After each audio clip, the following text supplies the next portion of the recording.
반갑습니다. 송지준입니다. 윤석열 대통령에 대한 구속 취소 결정이 나온 것은 굉장히 큰 의미가 있다라는 거 당연히 지금 보고 계시는 분들이 전부 아실 것 같습니다. 저 또한 마찬가지로 몇 번이나 이 부분을 강조를 해드렸었는데요. 만약에 이번 결정에 대해 가지고 헌재가 무시하거나 없었던 일처럼 여기고 그냥 윤석열 대통령에 대한 탄핵 심판을 진행한다라고 한다면 정말 저는 단언코 헌재라고 하는 조직 자체가 해체될 수밖에 없을 것이다. 이거는 역사에 남는 지금 사건 아니겠습니까? 이런 사건에 대해 가지고 헌재가 이런 식으로 말도 안 되게 진짜 뭐 잡범 중에 잡범도 이런 식으로 안 할 것 같은데 이딴 식으로 진행을 하게 된다면은 정말 제가 봤을 때는 헌재의 존립 자체가 사라질 수밖에 없다라고 봅니다.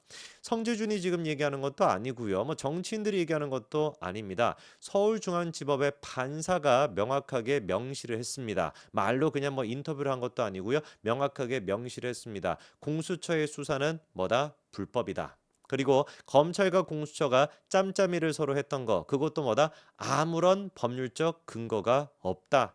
아무런 법률적 근거가 없다라고 하는 얘기는 완벽하게 불법이다라고 하는 말과 같은 말 아니겠습니까? 자, 그런 식으로 지금 형사소송에서 그리고 또 서울중앙지법에서 근본적으로 지금 이 모든 것들에 대한 원천이라고 할 수 있는 공수처의 수사 이게 지금 불법이라고 입장을 내놓은 마당에 과연 헌재는 어떤 입장을 보이게 될 것일까? 그리고 이 지금 구속 취소 결정에 대해 가지고 헌재가 탄핵 심판에는 어떤 영향을 받게 될 것인가? 그 부분이 저희의 최대 관심사일 것 같은데 그 얘기를 제가 좀 말씀을 드리도록 하겠습니다. 공식적으로는 헌재 지금 공보관도 그렇고 입장을 내고 있는 게 윤석열 대통령의 구속 취소가 헌재 탄핵 심판에 아무런 영향이 없다. 이런 얘기를 갖다가 지금 반복하고 있는 상태인데요.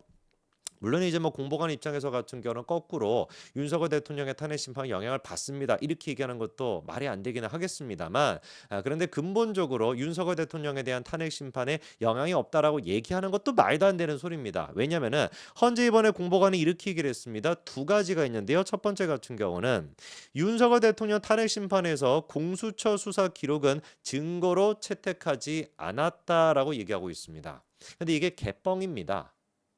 헌재가 지금 뭐라고 얘기했습니까? 윤석열 대통령 탄핵 심판에서 공수처 수사 기록은 증거로 채택하지 않았대요. 이거 개뻥이죠.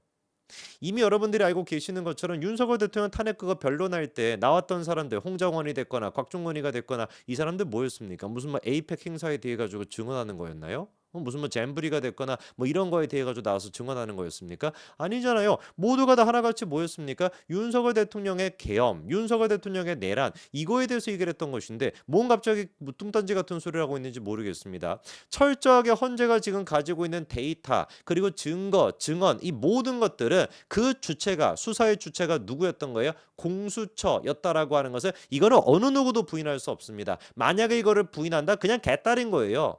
그러니까 뭐 사이비 종교 집단 같은 거에 들어가 있는 개딸인 것이고 정말로 헌재가 이 부분에 대해 가지고 야 우리는 공수처 수사 기록이라고 하는 것을 애당초 증거로 채택하지 않았어. 그러니까 윤석열 대통령에 대한 탄핵 심판은 우리가 그냥 알아서 진행을 할 거야. 형사 재판에서 그 증거에 대해 가지고 뭐라고 하든지 우리가 무슨 상관이야 우리 증거로 채택하지도 않았는데 이래버리면 진짜 헌재는 존재할 이유가 없습니다. 저희 조선 인민민주주의 거기 있죠, 그렇죠? 노동당인가 글로 올라가 가지고 인민재판하는 게 맞지? 이거는 대한민국에 맞지 않은 상태입니다. 아까 제가 그러면 말씀을 드린 것처럼 지금의 어떤 그 수사 내용, 증거가 됐거나 증언이 됐거나 이거의 주체가 공수처라고 하는 얘기는 맞는 얘기입니까? 맞는 얘기죠. 여러분 다 기억하실 텐데요. 애당초 공수처가 무리해가지고 검찰이 수사하려고 했었다가 그 검찰이 수사하는 거를 막고 공수처가 수사를 했죠. 그리고 그러라고 민주당이 밀어붙이지 않았습니까? 이유가 뭐니까? 검찰을 믿을 수가 없으니까. 그래서 민주당 애들이 어거지로 그거를 밀어붙이고 법조안까지도 그거를 뭐 예외 조항까지도 하면서 그렇게 이제 이순영이가 공수처의 수사권을 부여하기 위해 가지고 영장까지도 발부를 해줬습니다. 다 기억이 나시죠, 그렇죠? 그리고 그거를 바탕으로 해가지고 결과를 까보니까 검찰이 이제 그거를 사건을 인계받고 난 뒤에 공처가 수사했다라고 하는 내용을 까보니까 아무것도 없는 거야. 야, 이거 가지고 어떻게 우리가 공소장을 작성하고 이거 가지고 어떻게 우리가 기소를 할 수가 있냐? 그래가지고 부랴부랴 그때 검찰이 했던 게 뭐였습니까? 윤석열 대통령에 대한 구속 기간을 연장시켜달라라고 하는 요청 아니었습니까? 연장시켜달라고 요청을 하는 것 자체도 이미 불법적인 문제가 있었어요. 왜? 공수처법에 따르면은 공수처가 수사한 내용은 속히 검찰이 어떻게 해야 된다? 사건을 인계받고 난 뒤에 공소 여부를 결정해야 된다. 이렇게 나와 있습니다.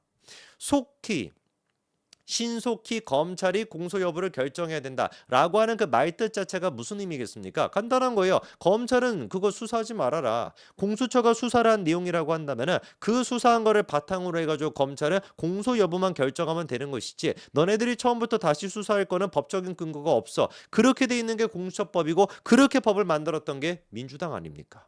그렇잖아요. 그렇게 이제 검찰은 검수완박을 다 시켜놓고 경찰이 수사한 거 바탕으로 너네는 공소만 결정을 해. 공수처가 수사한 거 바탕으로 너는 공수장만 결정해. 이게 지금 민주당이 만들었던 판 아니었습니까? 그 판대로 움직였어야 되는 것인데 검찰은 그거를 부인했었죠. 아니다. 우리가 도저히 지금 공수처가 수사한 것만을 가지고는 기소할 수가 없으니까 우리한테 제발 시간을 조금 더 주십시오. 그래가지고 시간을 끌기 위해 가지고 두 가지 짓을 검찰이 했던 겁니다. 첫 번째는 뭐다? 구속기간 자체를 시간으로 결정하는 게 아니라 일자로 결정하는 꼼수를 부렸던 거. 그리고 이제 두 번째가 뭐가 되는 거겠습니까? 바로 법원에다가 구속 기간을 연장시켜 달라고 두 가지를 요청했던 거예요. 그리고 바로 그 두 가지에 대해 가지고 이번에 중앙지법에서 정확하게 정리해 주지 않았습니까? 첫째, 공처 수사는 불법이었다. 그리고 둘째, 구속 기간이라고 하는 것은 인권이라고 하는 측면에서 봤었을 때 기본적으로 시간을 기본으로 해야 되는 것이지 날짜를 기본으로 해서는 안 된다라고 하는 것이었고, 세 번째가 이제 뭐였습니까?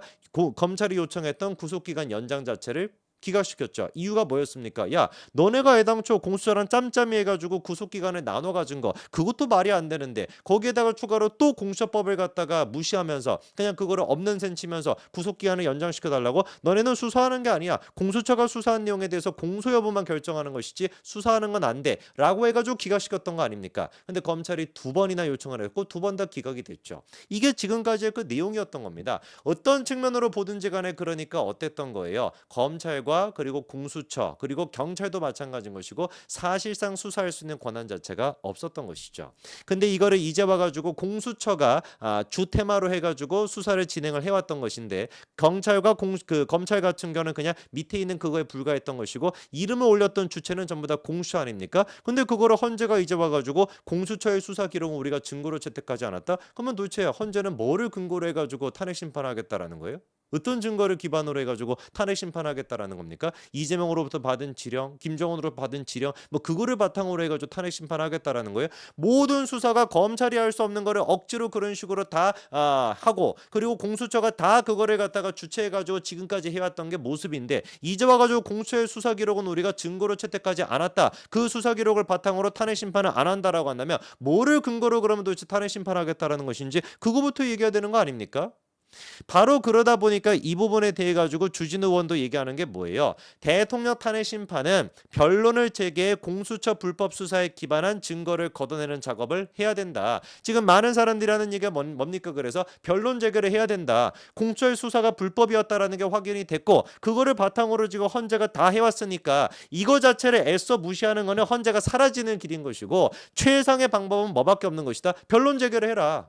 변론 제기가지고 처음부터 이거를 갖다가 다시 진행을 시켜야 된다. 그래서 절차적인 하자, 분명히 지금까지 계속해가지고 존재해 왔었던 절차적인 하자를 지금이라도 메꾸고 그리고 다시 변론하는 것이 맞다라고 하는 게 주진우 의원의 얘기인 것이고 이게 상식적인 지금 얘기인 것이죠. 그런데 여기서 변수가 뭐가 있냐? 이미선 재판관과 문영배 두 사람의 임기가 언제 끝난다라는 거예요? 4월 18일에 끝난다라는 것이죠.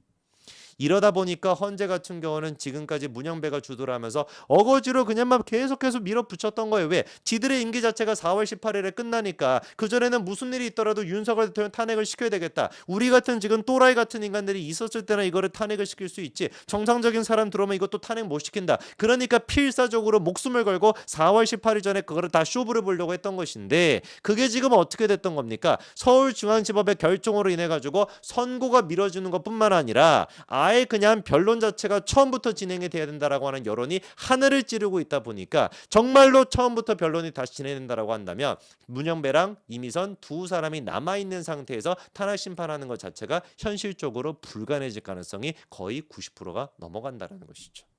결국에 그래서 꼼수는 꼼수로 망하게 되는 겁니다. 어떻게 되는 거예요? 문영배랑 이미선 두 사람의 임기가 끝나고 두 사람이 나가리가 되고 난 뒤에 제가 보기엔 윤석열 대통령에 대한 탄핵 심판 결론이 나오게 되지 않을까 싶습니다. 그럴 때 같은 경우는 또 6인 체제가 될 텐데 어떻게 헌재가 이거 할까요? 변수가 너무 많습니다. 결론은 그냥 어떻게 지금 흘러가고 있는 것 같아요. 탄핵 전체가 엉망진창으로 끝나는 걸로 지금 진행이 되는 것 같네요. 결국에 직궤에 지가 넘어간 거죠. 누구를 탓하겠습니까? 형배와 이미선 두 사람 본인을 탓해야죠. 여기까지 말씀드리겠습니다. 감사합니다.